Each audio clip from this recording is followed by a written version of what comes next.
Hi everybody. In today's screencast we're going to talk about the shifting economy in the period after Jackson leading up to the Civil War. First of all, as we started our era of Jackson lecture, we talked about the rise in population and the fact that more people were involved in the democratic process. But if you take a look at these numbers, it's really staggering. If you look at the population growth in the period between 1790, when Washington becomes president, to the period of 1850, about 10 years before the Civil War begins. The population doubled between 1800 and 1825, and then 25 years later doubled again.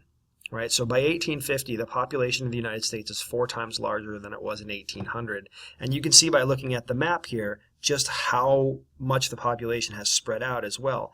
Obviously, New England and the Northeast is still going to be your most populated area. But look at how much wider the population is now. Look how much further west it has gone at this point.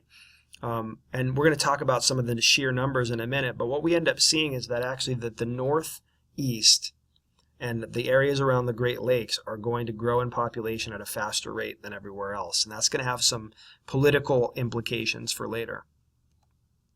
The other thing that's happening is that our country is moving west. And this is actually a really interesting graphic that shows how the center of the U.S. population shifts over time. So if you look at the right part of your screen, you see that the center of the U.S. population was really just on the Chesapeake Bay, in the areas just northeast of DC, whereas by 1850 you're into the western part of West Virginia, and the population continues to move west, so much so that if you take a look way into the future, by the year 2010, the center of the U.S. population is actually in Missouri.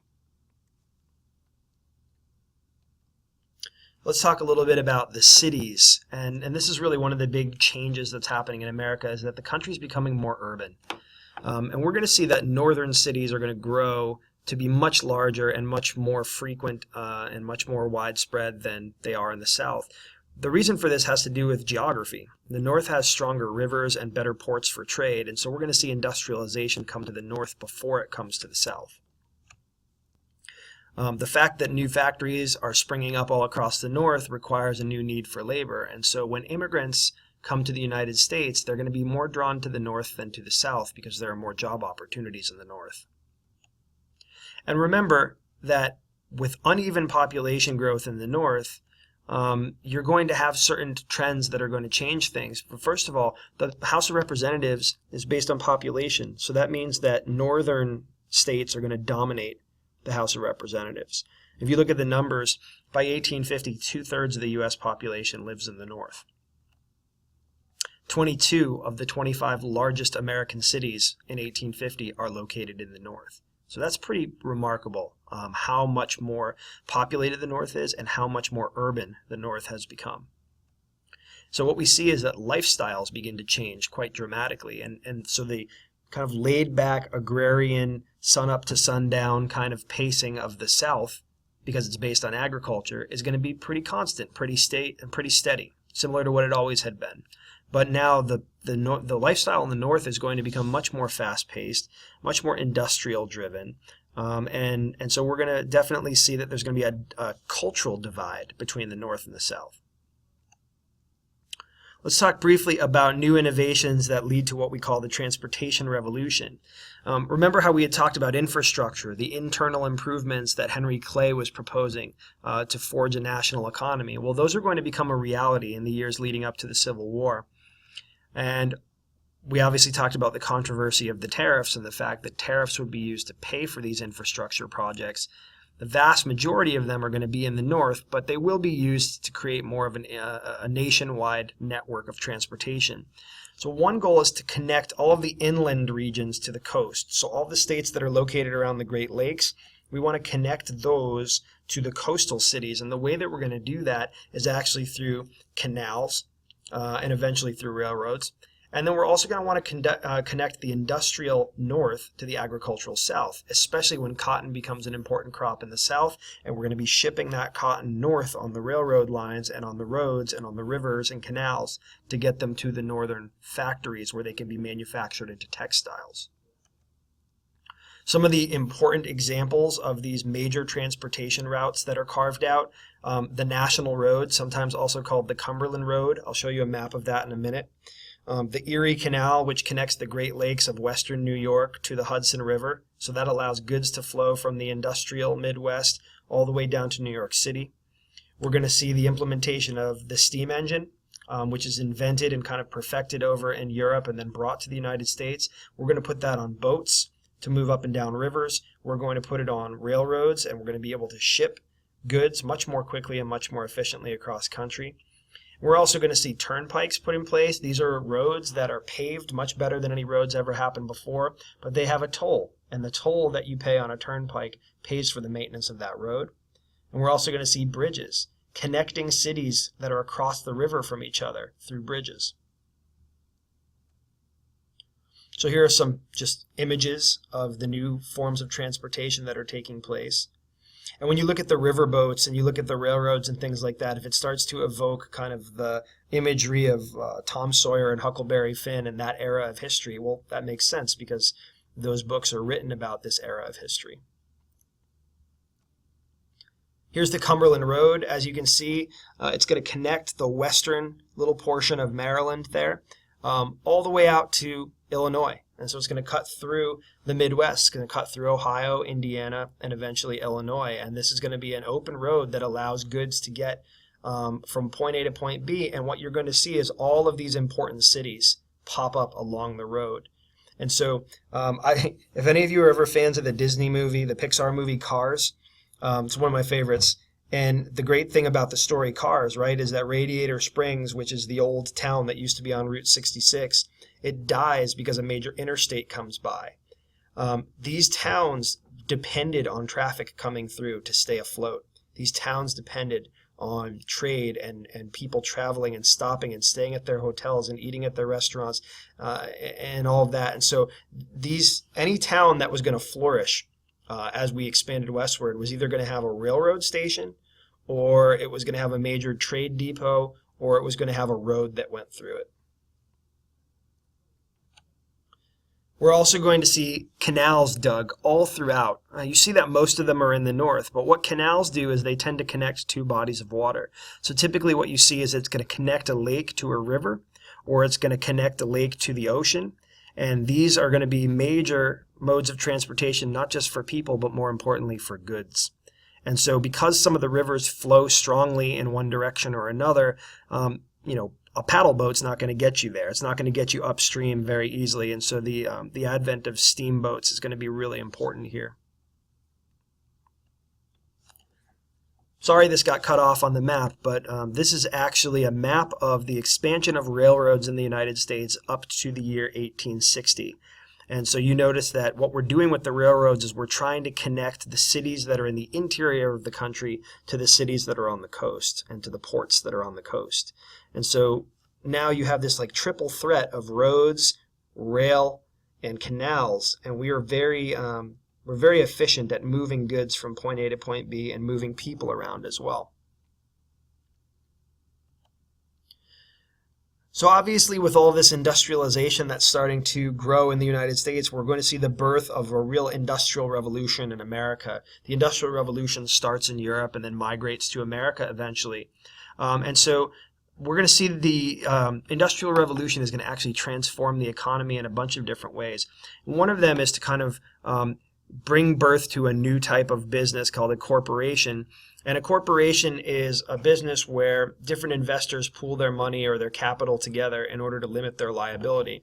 So it kind of goes back to the idea of the joint stock companies of the mercantilist era, where instead of a king or a queen or an individual having to take a big risk in investing like $10,000 in buying a ship and taking people across the ocean, you get 10 people to invest $1,000. And then, each person kind of has a little less of a stake in the company, so that if the company fails, each person loses $1,000 instead of one person losing $10,000.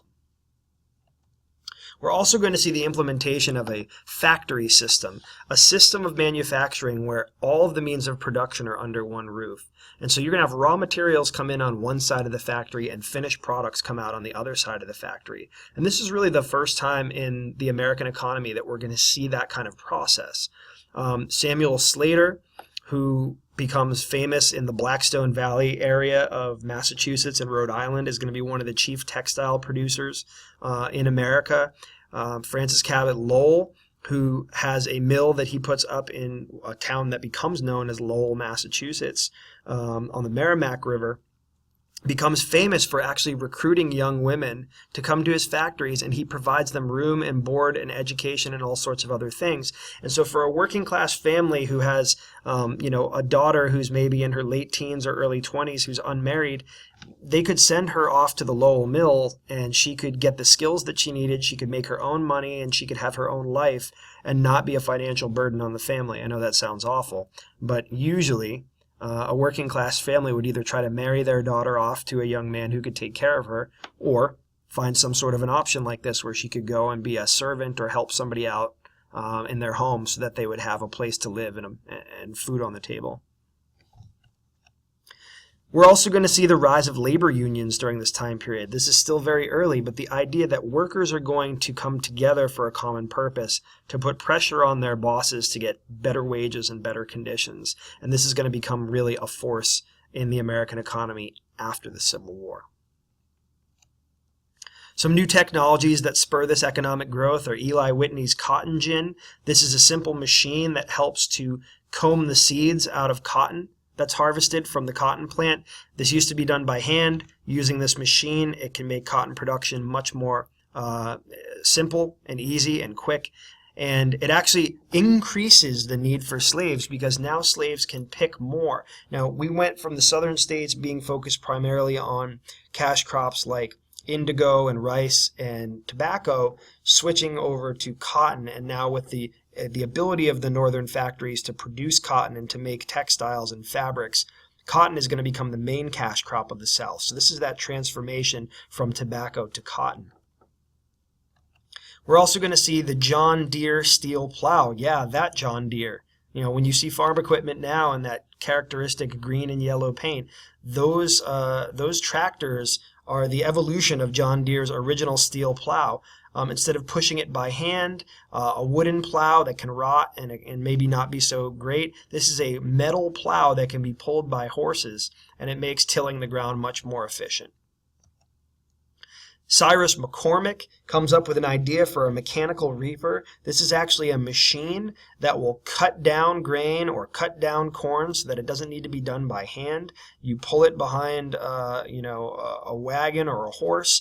A horse is going to pull this thing through the field, and it's going to make your harvesting so much easier and more efficient. And so what we end up seeing is that because of the availability of cheap land, because of new marketplaces to sell our goods, because of the growth of cotton in the South, and because of the growth of textiles and manufacturing in the North, we're going to see a diversified American economy that's not just going to be based on shipping and farming anymore, but on small manufacturing and on other things in between. So look at the color spread on this map.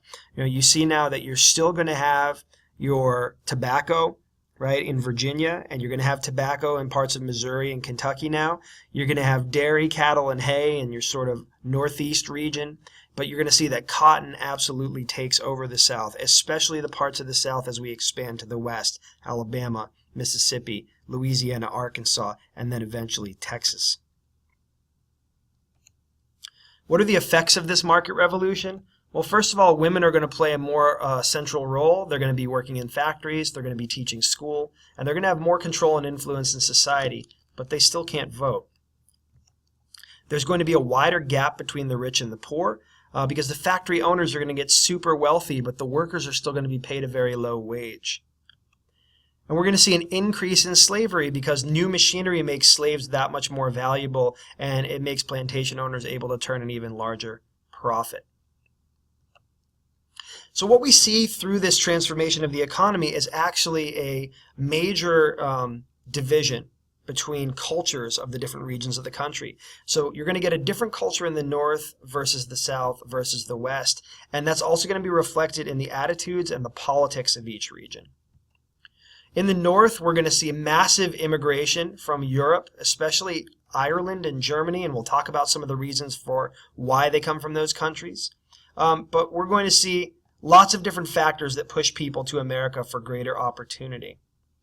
I'm running out of time in this screencast, so I'm going to continue on the next link. Look for it on Blackboard. I'll be back with another video.